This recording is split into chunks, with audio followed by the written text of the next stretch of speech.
Opened ceilings, hanging wires, and dirt-covered floors. It's not exactly what you would expect to find inside a hospital. We can't do the renovation without opening ceilings, opening walls, and at times cutting into the ground.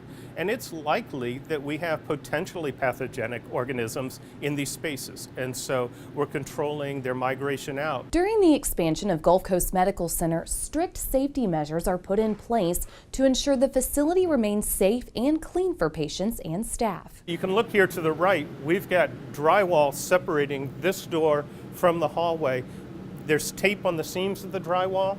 There's tape where the screws go through. We're really trying to build a barrier that air can't move through. During construction, special equipment is brought in to keep the air quality clean throughout the hospital. This is what I refer to as our negative air machine, and in this instance, it's exhausting to the out of doors. This is ideal because we take any possible contaminant and we're blowing it out. Tools are also inspected and cleaned before being brought into the hospital. There's a lot of effort to really isolate the work we're doing. We really need to be able to manage vibration, manage noise, odors, and the infectious part.